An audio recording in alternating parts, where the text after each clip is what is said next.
8 BF-109s dropped from 10,000 feet in a perfect split V, airspeed 385 mph, angle steep, coordinated. They had radar pings and visual on a lone American Thunderbolt flying at just 4,200 feet low, slow, and boxed by terrain. The pilot didn't respond to calls. His wingman had been lost 3 minutes earlier near Erfurt. No cloud cover, no friendly intercept. This was clean. The German lead called it one fat Thunderbolt. No escort, bring him down. But the pilot wasn't fat. He wasn't slow. He was Blake Monroe, 19 years old, raised on a hog farm in Iowa. First time off the continent. Last in his class at formation drill. Known for practicing snap rolls under 500 feet. An act so dangerous. His CO threatened court-martial. His maneuver, not in the manual. The flight instructors called it barn showboating. It involved cutting throttle mid-bank, rudder yawing against the roll, and dipping the nose out of sync. It wasted speed, warped trajectory, and created a brief blur, totally forbidden, until that blur made 2 German pilots think they'd just been flanked. Thuringian Forest. Germany armed recon. Manual says don't try it. Germans said don't follow it. In his first month at flight school, Blake Monroe made a mistake that got the instructors talking. He turned too fast. Not in speed, but in style. At 6,000 feet above the training fields near Tallahassee, he executed a 47-degree left roll, kicked an opposite rudder, and let the Thunderbolt's tail slide wide. The aircraft yawed out of standard turn radius. Instructors watching from the tower saw the P-47 wobble mid-arc and snap forward out of alignment. To Blake, it felt right. The way wind pushed over the barn roof back home. Cross-draft, tail lag, correction. He learned it driving a tractor uphill in crosswind. To them, it looked dangerous. He was grounded for 48 hours. Keep your stick steady. Farm boy, one instructor barked. This isn't a county fair. But Blake kept trying it slightly trimmed, slightly hidden, especially at 260 to 310 MAP, where the P-47's weight started resisting lateral G, but its wide rudder still had bite. He discovered that the Thunderbolt's roll rate of 96 degree-arm per second, when mismatched with full rudder in the opposite direction, created a momentary skid, an unstable one, but tight. His classmates nicknamed it the barn flick, and they hated it, especially because the P-47 wasn't built for tricks, at 10,000 pounds empty weight. The Thunderbolt was one of the heaviest single-engine fighters in the war, known for durability, climb under turbo, and firepower, but not agility. The Germans called it the jug for its shape and handling. The manual warned against any sharp maneuver below 200 Mahler MIP, especially near stall edge. Blake ignored that.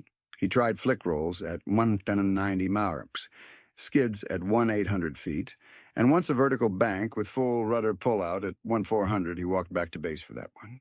The brass nearly yanked his wings. You trying to fight or do tricks? His answer, I'm trying to make 'em miss. It didn't matter.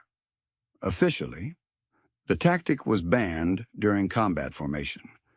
Uncoordinated roll-yaw entries weren't just inefficient, they were unpredictable.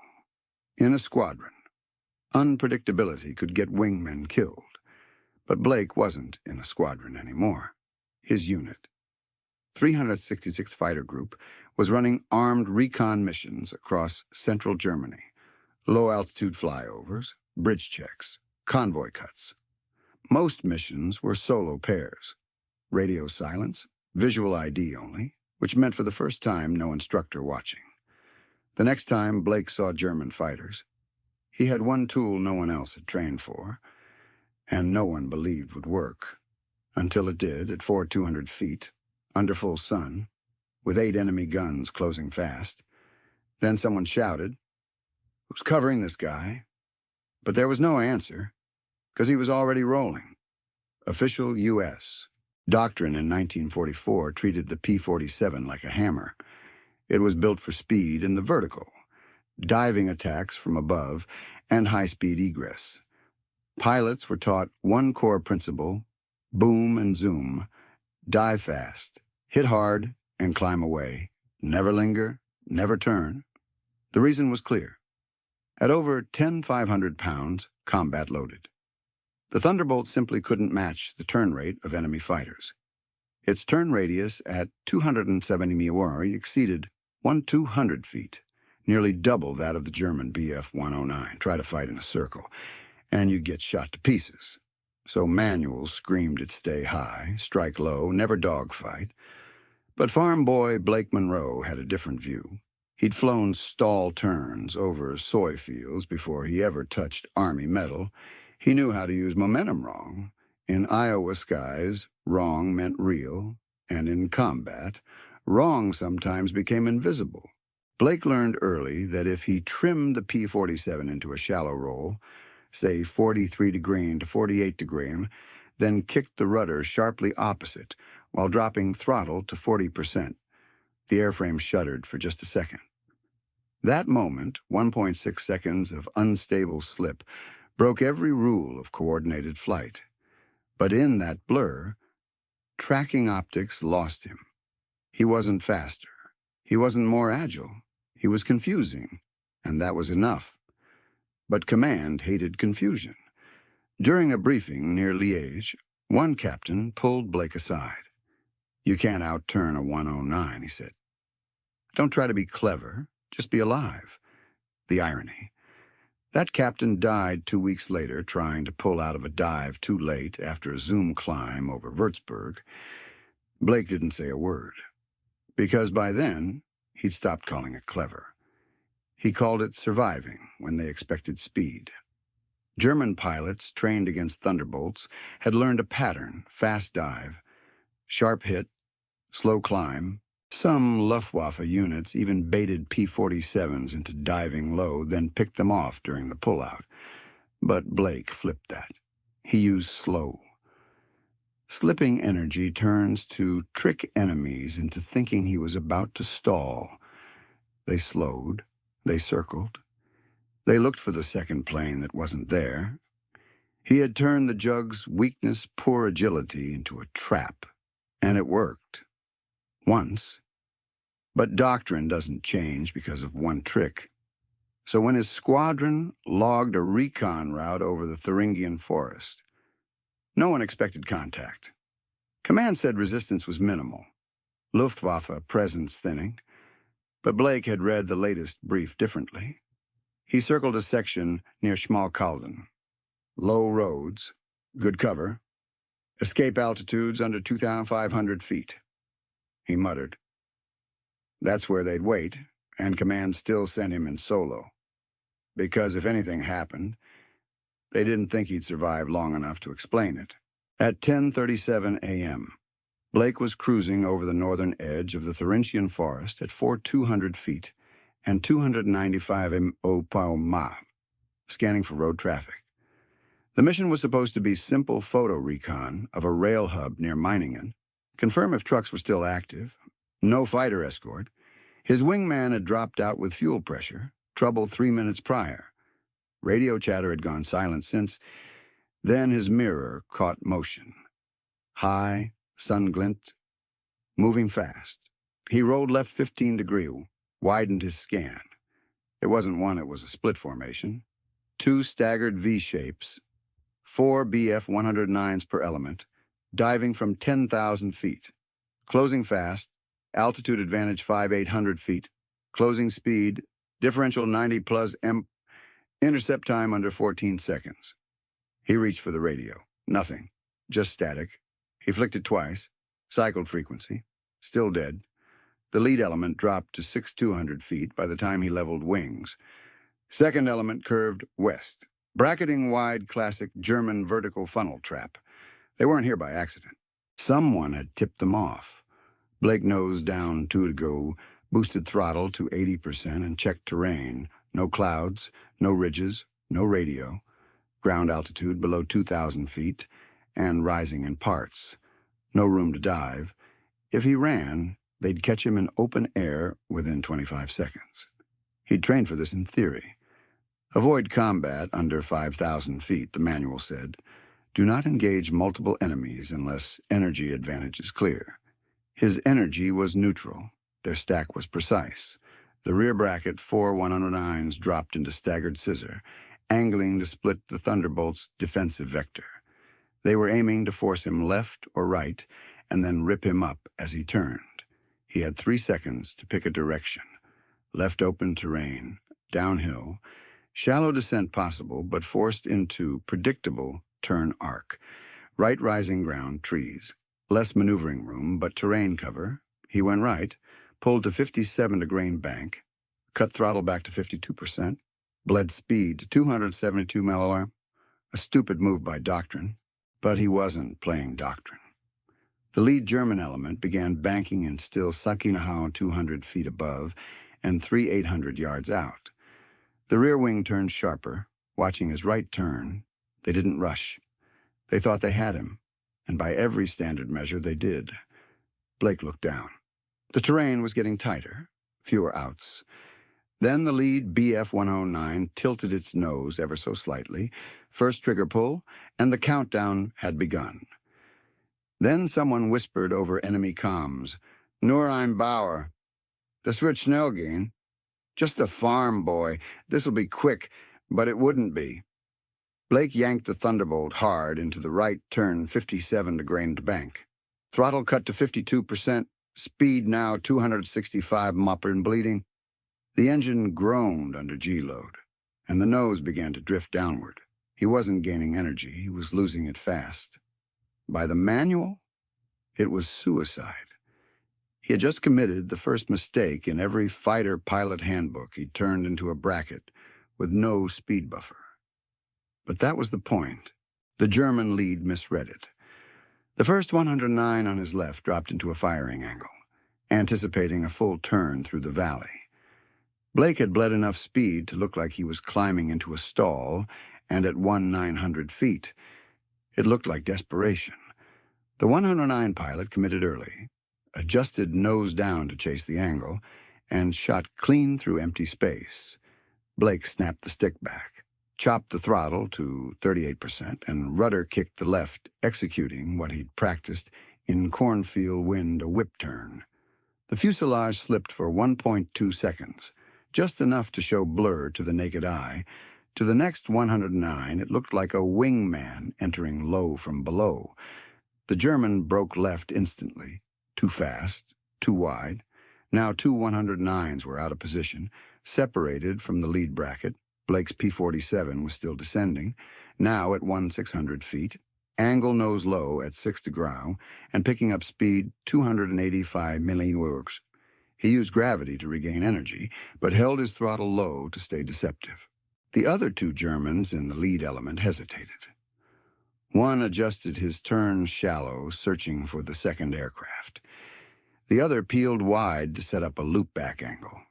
Neither pressed. That gave Blake 5 seconds of clean sky. He rolled left, gained 14 to green of bank, and lined up a lateral move toward tree cover, not for hiding just enough vertical clutter to warp ground visual. He punched the throttle to 75%, held that for 6 seconds, and slashed east. Behind him, the radio silence continued. No Allied voices, no reinforcements. But 109 flared hard and climbed trying to regain altitude, thinking the trap had just been baited, because from their perspective, a lone Thunderbolt didn't try to fight when it was outnumbered 8-1, unless it wasn't alone. That was the lie Blake had fed them, and 2 of them had bought it. But now the remaining 6 knew better. They weren't fooled anymore. They banked into pursuit with clean angles and full speed. Blake looked ahead, just 2,000 yards of tree-lined ridge left, before flat terrain began again. He pushed the stick and hoped they'd keep guessing for a few more seconds. But that hope vanished when they split formation, 3 above, three level, and boxed him in at 1,400 feet. Now the chase was real. The Luftwaffe pilots had seen enough. Whatever phantom they thought they saw in that first flick was gone. The next phase was methodical. At 1,400 feet, 6 BF-109s recalibrated. No more rushed shots, no more broken turns. They flew the angles now, clean, coordinated. The lead trio climbed slightly, 1,800 to 2,000 feet, keeping sun to their backs. The lower three fanned out, holding 290 to 310 MEFs, in staggered pursuit, using classic hammer and anvil geometry. Blake felt it. Not just the pressure, but the intelligence. They were aiming not where he was, but where he would be. He jinked right. One German eased into his arc before he even finished the movement. He dove slightly. Another pilot preempted, cutting throttle and dropping with him. They had rhythm now, a 14-second turn delay, calculated to trap him into overcorrecting. The 109s weren't chasing, they were shaping space. Every move he made, one was already there. His Thunderbolt groaned. Altitude 100 feet and falling. Speed 282 mph, but not enough to break contact. He banked it left again, too shallow. The lower 109s angled in one at 800 yards. Another at 1,200. No shots yet. Just containment. He looked right. No escape there either. The tree line was breaking up, ground rising, ridge line incoming in 11 seconds. They were hurting him. Up ahead, the terrain dipped for just a second, a 600-yard gap through the ridge, shadowed, narrow. He headed for it, even knowing they'd calculated for that move too. Above, the higher 109s began to peel over, split S entries, textbook air denial, one dove straight at him. The sun flashed off its canopy. Blake saw the silhouette's slim wings, nose down, wing guns armed. He turned hard right. Mistake. Two BF-109s were waiting for it, one at 650 yards, another circling left to cut the drift. A second later, 20-millimeter rounds ripped past his right wing. One slammed through the trailing edge, another burst-stitched below his left aileron. The aircraft rocked. Blake ducked instinctively. No glass break, no fire, but he had no illusions they had him now. His airspeed dropped to 275 meters. Climbing was out. The Jug's turbo supercharger needed altitude and airflow to respond, neither of which he had. His best option, stay flat, low, deceptive. But they were adapting again. They weren't just following. They were pre-positioning. And if he didn't do something off-pattern, he'd be boxed tight and shot from both sides in under 9 seconds. Then he remembered something strange, his own early mistake, from training. Back when he tried to combine a rudder flick mid-bank and lost control. And that had almost got him kicked out. But maybe, just maybe, losing control now was the only way to take it back. Blake yanked the stick back and slammed full right rudder at the same time. The Thunderbolt shuddered. At 180 feet, 274 mph. The P-47 wasn't designed for that kind of cross-control. The nose snapped left, the tail swung wide, and for a full 1.7 seconds, the aircraft teetered on the edge of aerodynamic reason. He wasn't flying anymore, he was falling in a curve. The G-force spiked. The gauges jittered 4.9 Gs, then 5.2, then back down to 4.1. Blake's vision narrowed, his neck locked, and gray fog filled his eyes. The engine temp warning light flared 312 degrees and the prop governor lagged. Power fell off. Fuel pressure dropped to 19 PSEU. The pump couldn't keep up. At 1:10 feet, the left wing stalled. Just a tick. A sudden burble, a vibration across the yoke, and a slip roll to the left. The plane dipped 12 degrees nose down, and the horizon tilted like a runaway barn door. Blake instinctively corrected, but his vision went white. He blacked out. Only for 3 seconds. Long enough to drop under 950 feet. Long enough for the trailing 109 to line up. Long enough to die. But luck, or something like it, intervened. Blake had entered a descending spiral, unintentionally flat, skimming the terrain in a wide right loop. The German who lined up behind him misjudged his arc. The P-47 was supposed to climb or spin out. Instead, it yawed too early, flattening its angle. The 109 fired and missed, all rounds high. Blake came to it 9-10 feet, eyes wide, yoke tilted, heart pounding. Speed was up 288 mph. The dive had gained him energy, but something was wrong. Left aileron sluggish, engine RPM fluttering. The oil pressure gauge dipped to 53 psi, dangerously low. He checked the mirror, still had a tail. One BF-109 clinging to his 6. Others circling back into position. But their spacing had changed. The front runners were missing. He squinted. Smoke trail. Faint. Behind the second ridge, one of them had peeled off or gone down, not by gunfire, by confusion. His wild spiral, his mistake, had broken their lock. But it had nearly broken his aircraft. He had to stabilize. Fast. Throttle back to 70%. Adjust rudder trim 2 clicks right. Recenter roll. Shake out the tremor in his hands. He was alive. He was flying. But now they were angry. The BF-109 behind him accelerated 300 yards and closing. The others reappeared, vectoring from his 10 and 2 o'clock, building a closing triangle. No bluff would work twice. He needed something new, something outside the pattern, something that didn't look like a maneuver at all, just like before. And that's when he remembered the snap blur his instructors screamed about the barn flick he swore would kill someone someday. Well, that day had come. The maneuver had no name in the manual. It had no entry in flight school, no chart, no altitude bracket, no recovery procedure. Blake's instructor had seen it once during a bad turn and screamed, "You want to rip your own wings off." But Blake knew what it did. The P-47 Thunderbolt had a unique profile, a short, broad wing with a massive rudder and wide fuselage, designed to survive hits, not dance, but at 260, 310 mph, it reached an unstable harmony enough airflow for control, but just soft enough to warp. The key was misalignment. Here's how it worked. Step 1. Begin a shallow roll 43-degree to 48-degree bank. Right or left? Doesn't matter. The point isn't direction, it's instability. Step 2. Simultaneously apply opposite rudder at nearly full deflection. Right roll, left rudder. The tail fishtails violently. It doesn't match the wings. The aircraft looks like it's skidding while turning. Step 3, chop throttle to 38-45% for 1 second.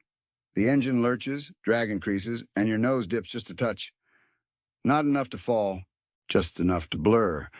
In that 1.3 to 1.6 second window to any enemy gunner or wingman at distance, the Thunderbolt seems to flash and vanish, warping its profile. A second blur appears below or beside. Some think it's another aircraft, others think it's a stall. But no one pulls the trigger during it, because every instinct says this guy just lost control.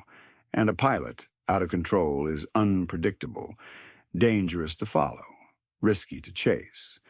That's what Blake had learned watching cornfield hawks fight over fields. The weaker bird didn't flee. It fainted into the wind, rolled where it shouldn't, and made the predator hesitate. Now Blake was the hawk, and the cornfield was Germany. The risks were clear. If he held the rudder a beat too long, the aircraft could enter a flat spin. If his speed dropped below 260 mph, the roll might stall. If the engine didn't catch after throttle chop, he'd lose power for real. But there was no other option. Behind him, 109 was 280 yards back and closing. Ahead, 2 more were positioning for a scissor slash. Blake had less than 6 seconds before the bracket snapped shut. He steadied his hands. Roll angle 46-degree and left. Throttle 42%, rudder full right, and he waited. Just 1, 2. Flick, and the Thunderbolt vanished sideways through the sky. At 1,050 feet, Blake initiated the barn flick brake. Step 1, left bank to 46 degrees, leveling at 276 dBm pa. He eased into it just enough for the lead 109 to settle into gun range. 240 yards. Step 2, right rudder, full deflection. The Thunderbolt yawed violently, the tail slipped, and the fuselage angled unnaturally. To any eye behind him, it looked like a botched roll. Step 3. Throttle chop 42% held for 1.2 seconds. The engine coughed. The P-47 dipped and snapped sideways. To the German pilot's eyes, it was chaos. The silhouette warped. The fuselage flashed against the tree line. Then 2 blips. The lead 109 broke high. Spooked. He pulled up 4 to grain too hard, trying to avoid a collision with what he thought was a second fighter. He lost sight. Blake slid under him clean. The second German pulled out of formation. Expecting a stall or a crash, he rolled right to chase Blake's smoke trail, not knowing it was only partial throttle drag. Behind him, another 109 fired, too early, 11 rounds, 20 mm, sprayed across the gap. Only 1 hit scraped across the lower empennage. No critical damage. Blake punched throttle back to 75%, now at 282 mm. Pulling out of the flick just 700 feet above ground level, he dove slightly, nose down 5 drew, and disappeared into a shallow ridge cut. The terrain narrowed. He had just 3.2 seconds of masking. But it was enough. One of the 109s above, circling to re-engage, misjudged his angle. Expecting a climb or a climb stall, he dropped into the slot with full intent to kill. Instead, he found himself in a low G turn with no visual. Then the P-47 rolled left, popped above him at 840 feet, and Blake fired. 450 cal Brownings spat lead at 650 rounds per minute. 2 hit both across the BF-109's right wing root. It didn't explode, but it bucked, pulled hard left, and vanished into the trees. Confirmed kill no. But that plane didn't reappear. Now 4 Germans remained, and they were confused. One circled back, wide arc, scanning for a second Thunderbolt that didn't exist. Another climbed bluffing altitude. 2 pulled out entirely, disengaging northeast. Blake held his line. Speed 291 mph, altitude 960 feet. Fuel remaining 42 gallons. He was still behind enemy lines, but unchased for the first time in 3 minutes and 11 seconds. 12 seconds ago, he was boxed, slow, and descending. Now the Germans didn't know where he was, and one was gone. He checked his mirror. Clean. Checked the RPM back to 2,500. Oil pressure holding at 55 psi. Engine temperature cooling 298 degrees. The only thing rising was his heart rate. But escape wasn't free. The sky ahead was flat. Terrain open, fuel falling. He could outmaneuver them again, but not outrun them forever. And then blip. Mirror flash. Another BF-109, 1,900 yards back, just spotted him again. And this one wasn't turning away. The reprieve was over. One BF-109 was still on him, 1,900 yards back. Nose slightly down. Tracking clean. Blake blinked the sweat out of his eyes, snapped a glance at the fuel gauge. It wobbled at 41 gallons. Just over 15 minutes of flight if cruising easy, under 7 if dodging full throttle. Engine temp 298 degrees. Climbing. Oil pressure 53 psi. Holding. RPM steady at 2,500. But the Thunderbolt had taken a hit, shallow scoring across the left elevator and rudder linkage. His yaw control felt sloppy, a half-second late on recovery. He nosed down 3 to increased throttle to 85% and held 289 miles. Not enough to outdistance the German, but enough to force his pursuer to burn fuel and climb and chase. He needed options, fast. Below him, the terrain widened. He was back over flatter ground now, no more tree gullies, no more ridge flicks. Just miles of broken farmland, occasional hedgerow, and faint columns of smoke to the east. German territory. Still no radio. Still alone. He pulled the P-47 into a shallow S-curve, banking right, then left trying to bait the enemy pilot into another mistake. No bite. The 109 held discipline, rising slightly to maintain altitude and visual. No bullets fired, just cold. Efficient shadowing. Too smart, Blake muttered. If he ran straight, he'd never make it. If he slowed, he'd get caught. If he turned hard, rudder lag would get him killed. He needed a third option. At 1,150 feet, he spotted a low road veering east into a shallow depression barely 40 feet deep, covered on one side by timberline. Not cover, but enough to hide for 2 to 3 seconds. Enough to reposition. He dropped to 940 feet, passed just above the road, and turned 17 to grain right, letting the sun angle behind him for the first time since the chase began. The German held distance now 1,600 yards. He dipped low 780 feet, briefly vanished behind a patch of rising smoke from a burning truck, then popped back up, and suddenly, no tracer, no fire. The 109 had lost him for a second. Blake rolled left, throttled to 68%, faked a climb, waited, then dove hard, nose down 11 degree, and vanished again. The BF-109 overshot the angle. It had committed to the wrong arc. Blake reversed, climbed slightly, regained 880 feet, and pulled a long right roll to widen the gap. 1,900 yards turned to 2,300. No shots fired, no hits taken. But this was only a delay, not salvation. Fuel 37 gallons. Engine temp 304 deg. His Thunderbolt was flying wounded. One more misstep, one more stall, and it'd end in a field, not a base, and the air wasn't clear yet. Because just then, on the far horizon, another speck appeared. Second contact. Unknown origin. Time to base 11 minutes. Time to decision now. At 304 degree engine temp, with fuel dipping below 35 gallons. Blake Monroe made the call, straight line escape. No more reversals, no more flicks. Just a clean run north toward Allied lines, assuming they were still there. He leveled off at 1,000 feet, kept throttle at 72%, cruising at 284 maybe mop. The shadow behind him, the BF-109 that had hunted him through trees, terrain, and tricks was no longer visible.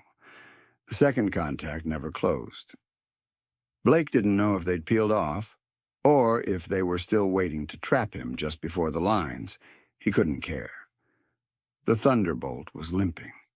At 10 minutes and 45 seconds, his field appeared temporary strip A-71 near Bad Hersfeld. Smoke from a half-sunken fuel depot marked the southern edge. The windsock was limp. Runway clear. He radioed in. This time it worked. Thunderbolt inbound. Engine hot. Minor damage. One visual kill. One probable. Fuel critical. The ground response came through static Roger. Farm boy. Bring her down. He dropped to 550 feet, eased flaps down. Gear out there was vibration on the left side. Drag increased. Throttle at 38%. He kissed the grass at 118 mpg. Slight right yaw. One bounce, then down. He cut engine at 300 feet past touchdown. Oil pressure at 49 psi. Temp 309 degree. Not enough to fire, but too close for comfort. Crew chief ran out. He climbed out slow. First thing he asked, is the gun camera still rolling? The 50s had recorded 7.6 seconds of fire. 2 distinct bursts, one with visible strike flashes across enemy wing route. The film would confirm it. The fuselage damage was light. A dozen 20mm holes along the left elevator and fuselage, none hit hydraulics. Rudder control had degraded, but hadn't severed. The tail looked scorched. But it wasn't the damage that made command nervous. It was the maneuver log.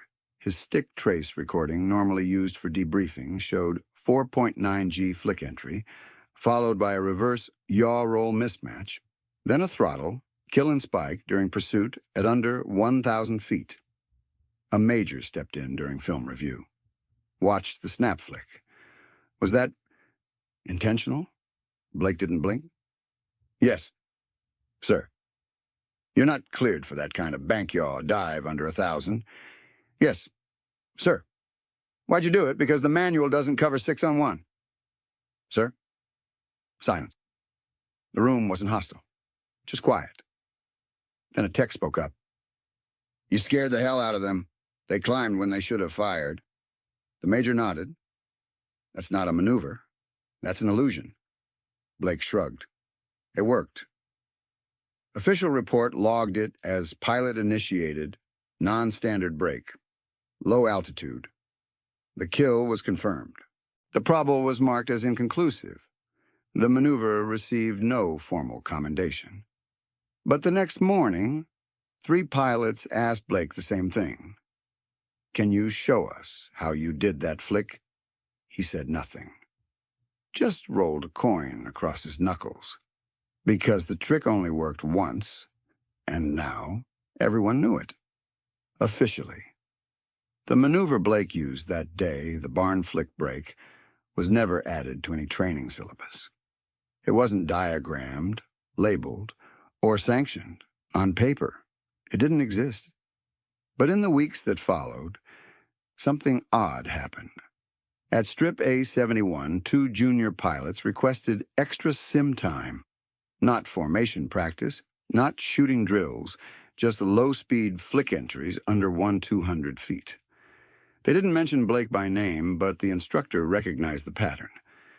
At A-82, 6 pilots in a separate P-47 group began logging flight data with sharp yaw curves during pursuit scenarios just for testing.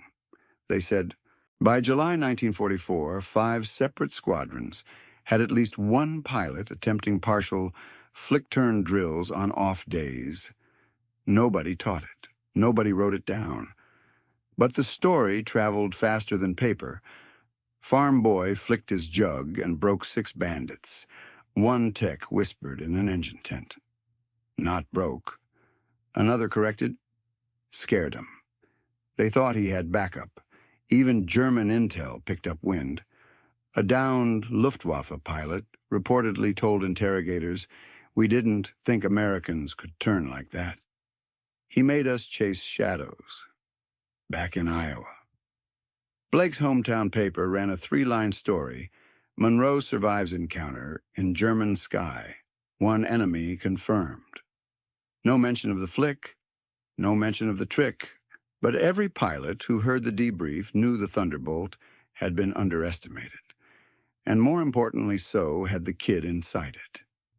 Blake Monroe flew 11 more missions after that day. His P-47 serial number, 4276391, was patched and returned to service within 72 hours. The tail rudder was replaced, the left elevator reinforced. But Blake always said it flew a little crooked after that, and he liked it that way. He never used the barn flick again in combat. Didn't have to. After August 1944, Luftwaffe presence in central Germany thinned. Blake transitioned to escort duty, flying high cover for B-17s. He scored 3 more kills, all in clean, head-on attacks. He followed orders, flew by the book, never lost control again. He made it home. Returned to Iowa in January 1945, where the only flicks he performed were on a rusted crop duster over frozen fields. He never talked about the maneuver in public, but the story stayed. In 1946, a training instructor in Florida noted a mysterious yaw roll slip being used by veterans during mock combat. In 1947, it showed up again in a Pacific training film, but was dismissed as a camera glitch. In 1952, an early jet pilot asked if that old Thunderbolt whip turn would damage a Sabre. The answer was yes. The question never came up again. Nobody named the maneuver. Nobody taught it. But every few years, someone would say that thing you just did. That reminded me of a kid in a jug. And even without a page in a manual, a medal, or a doctrine change, the move survived. Your mission. You're in a sky too low, too slow, too alone. Your engine runs hot, your fuel runs thin. They outnumber you 6-1, and your only advantage is a mistake they think you're about to make.